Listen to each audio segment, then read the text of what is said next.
Акцию «Умное питание» наша поликлиника по моей инициативе запустила еще в мае этого года. Мы начали этот проект именно со старшеклассников, с подростков, для того, чтобы, когда они поедут отдельно учиться, отдельно жить, чтобы они умели готовить полезное и вкусное питание. Потому что мы знаем, что заболевания желудочно-кишечного тракта у детей на первом месте. И это связано с тем, что, к сожалению, дети не всегда правильно питаются. Родители бывают очень заняты, и детей не всегда обучают. И мы провели такой мастер-класс, значит, в кафе «Гриль шашлыков». Второй раз мы проводили с рестораном совместно своя компания для пожилых людей. Мы знаем, что для людей каждого возраста и правила питания абсолютно разные. И для людей пожилого возраста тоже существуют определенные моменты, которые необходимо учитывать. Во-первых, это должна быть не очень жесткая пища, должно быть достаточное количество питательных элементов, характерных именно для пожилого возраста. И совместно с группой компании «Своя компания», это рестораны, мы провели такой, значит, мастер-класс для пожилых людей. Сегодня мы решили провести такой мастер-класс для людей, перенесших онкологические заболевания. Среди сегодняшних наших участников мастер-класса есть люди, которые сейчас проходят химиотерапию, которые прошли химиотерапию, находятся в стадии ремиссии. Для этого такого тяжелого заболевания существуют определенные правила именно по питанию. Потому что химиотерапия – это достаточно токсичное заболевание.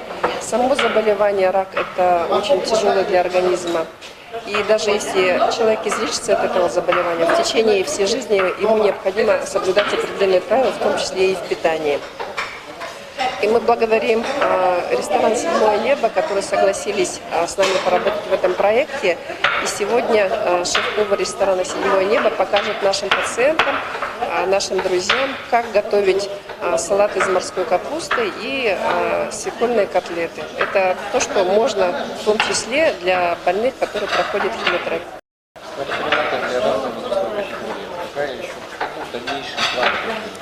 В дальнейшем мы хотели бы этот проект продвигать также для школьников, обязательно, потому что мы начали работу именно с первой школы, с учениками 10 класса. Я бы хотела, чтобы это движение было по всему городу Якутску и, возможно, в дальнейшем на республику. Потому что во всех, значит, районах нашей республики есть очень хорошие повара, которые помогли бы именно в таком просветительном деле. И, конечно, с пожилыми мы тоже будем этот проект делать. И в дальнейшем сделаем для больных с другими нозологиями, не только с онкологическими. Мы возьмем пациентов с сахарным диабетом, возьмем, возможно, пациентов, которые болеют заболеванием желудочно-кишечного тракта, их много. То есть, таким образом, мы хотели бы, чтобы внедрили в ежедневную жизнь культуру питания. Культуру питания не только для больных, но и для здоровых людей. Получается, для категории. Для этих людей будете еще подобные уже для другой возраст? Это не возрастная группа, это больные, которые болеют раком. Там, вы знаете, нет, мы сначала делали для подростков, для здоровых, потом просто для пожилых людей старше 65 лет, сейчас для больных онкопатологией. Поэтому такого, то есть в этих направлениях, мы в 3 направлениях будем работать, то есть с подростками, с детьми, с пожилыми людьми и будем работать уже с больными по определенным заболеваниям.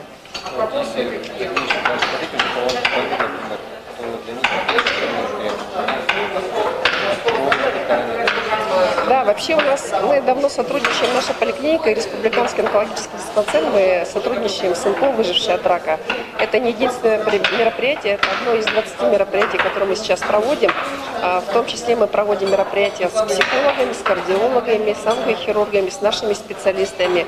Проводим арт-терапию, то есть и в музее, в Национальном музее проводим. Также они рисуют, поют. И сейчас будем проводить с ними спектакль, ну, посмотрите, то есть будем работать с ними так же, как арт-терапия. То есть это комплекс мероприятий для онкобольных.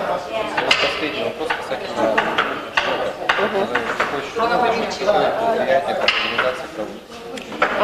это все проводится на благотворительной основе. Вот. Если там мы с детьми, они покупали грудку там куриную только, остальное все представлял ресторан. Среди пожилых тоже овощи закупила управа, например, помогла. А здесь полностью на себя взял ресторан «Седьмое небо». Поэтому это все делается с гуманитарной целью. Да, это делается в рамках национального проекта здравоохранения, в рамках национального проекта долголетия. И эти проекты мы обязательно продвигаем вот с таким креативным подходом, чтобы люди людям было интереснее работать в этих проектах. Ну, часть медицинских экспертов меню каждого этих для школьников, а сейчас Спасибо. А у нас как раз в поликлинике есть диетологи, с которыми мы сотрудничаем, ну, в смысле, которые составляют это меню. То есть мы не сразу пришли, начали готовить это блюдо. У нас идет предварительная работа где-то в течение месяца. Во-первых, мы ведем переговоры с ресторанами, с шеф-поварами, которые могут принять участие в этом социальном проекте.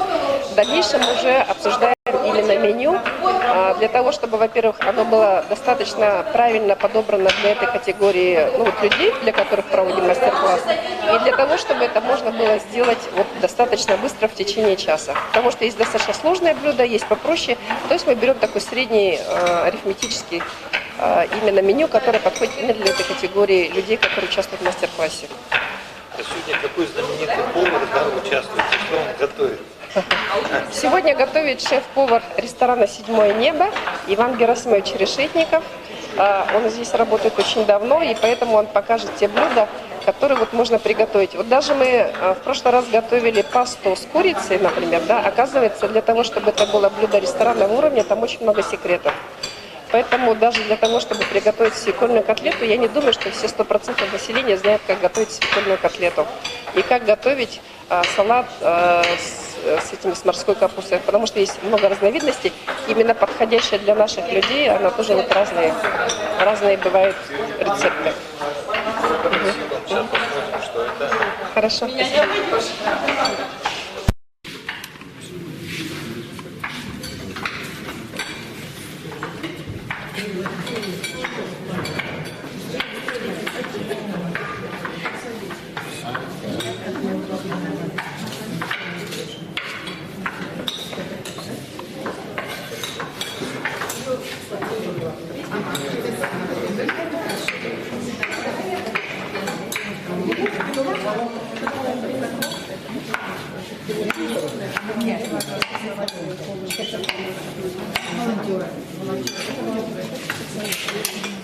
А не подскажите, вот сегодня основные ингредиенты, которые делают, так скажем, ваши ученики?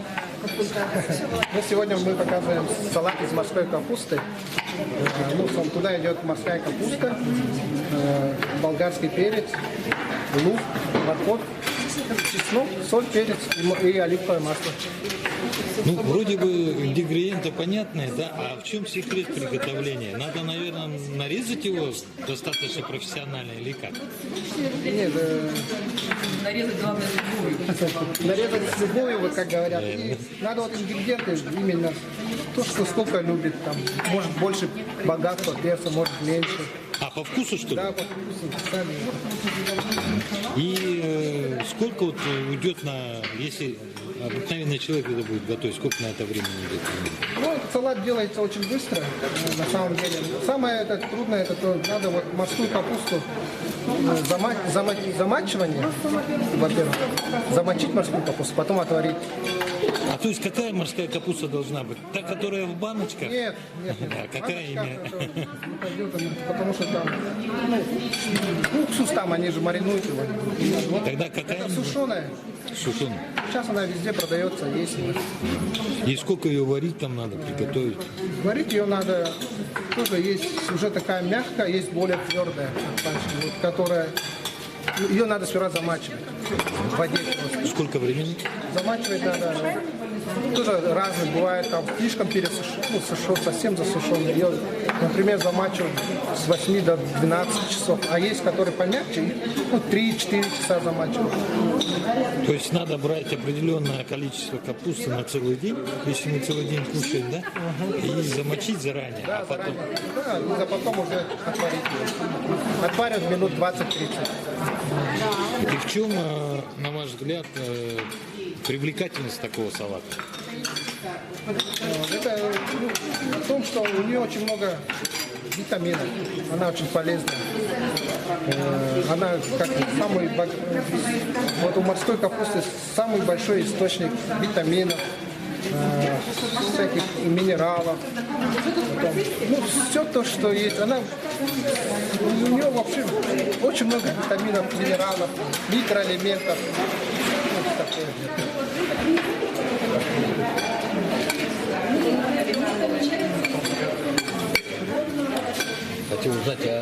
пропорции данного салата, они должны быть, в смысле, Ну, нет, морской капусты, конечно, должно быть больше.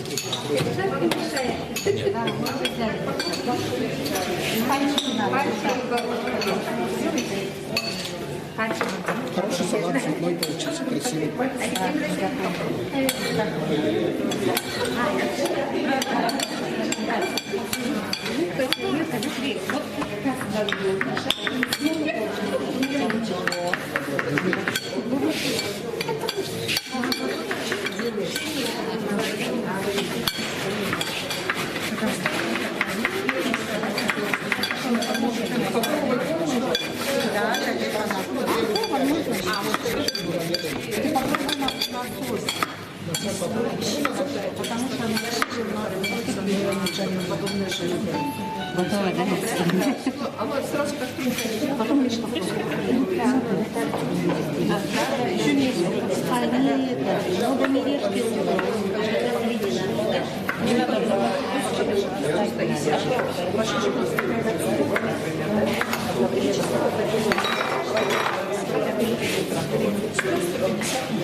Эти блюда, которые сейчас готовили, ну, вы часто такие сами делаете еще? Ну, Нет, соблюдаете такие же? наподобие что-то я сама делала, но такое сегодня вижу, скажем, первый раз спасибо нашему шеф-повару, что он нам показал. Мы же много читаем, все там в интернете, в книге, да, это одно. А когда тебе покажут, расскажут, и ты еще сам руками попробовал, это совсем другое дело. Вы знаете, как говорят, знание это то, что остается, когда все уже забыто. Вот сегодня как раз тот самый момент, когда тебе показали, рассказали, и ты уже никогда это не забудешь. Спасибо, конечно, нашим организаторам, что они организовали этот мастер-класс для нас, потому что в нашем случае, в наших случаях во всех, одно это пройти лечение, хирургическое лечение, химиотерапию, а второе, одно из самых главных, это, конечно, питание. Ну вот, а сами вы какую-нибудь диету уже соблюдаете? Вот в основном что готовите? Конечно, к сожалению, когда такой диагноз к тебе приходит, ты осознаешь его, ты уже начинаешь изучать совершенно другое питание, ты приходишь уже к правильному питанию практически. И когда ты смотришь то, что у нас продается в магазинах, то, что мы ели до этого и кушаем до сих пор, то иногда содрогаешься от этой мысли, то, что мы ели раньше. А вот получается, сколько лет назад вы узнали об этой проблеме? Я узнала о своем диагнозе в прошлом году. Я, к счастью, успешно прошла хирургическое лечение, к счастью, успешно прошла химиотерапию. И теперь я на пути выздоровления с правильным питанием. Ну вот это ваша первая вот акция, или вы уже ходили на... Нет, сегодня у меня первый мастер-класс. Можете, пожалуйста, еще представиться, там, имя, фамилию? Алехина Елена Вячеславовна. Вот, а как родные к этому отнеслись? Как там вместе с вами пережили? Диагноз? Ну, конечно, как отнеслись? Все были в шоке, не верили. Как правило, это же узнается все случайно, как правило, 90 там, с лишним процентов. Как, с кем бы я ни разговаривала, с коллегами, как говорится, по заболеванию, все узнают случайно. Я благодарю своих родных, своих друзей, которые со мной на пути выздоровления. А вот так в группе вы давно уже общаетесь? В этой там, с группе другими? Да. нет, не так давно, к сожалению, не так давно, потому что о ней тоже узнала случайно, попросила сразу включить меня в эту группу, чему я очень рада. а насколько ваш бюджет может выдержать вот такой салатик? Как он Мой бюджет, я пенсионерка, Ну, вот достойно. поэтому мой бюджет это может выдержать очень замечательно. То есть сегодня это не только приготовление, но еще секрет. Это секрет, конечно, секрет Который вы здорового открыли. питания. Да. Вот именно в таком сочетании я для себя сегодня впервые открыла. Хотя морскую капусту я делала и делаю всегда, но в других сочетаниях. Спасибо.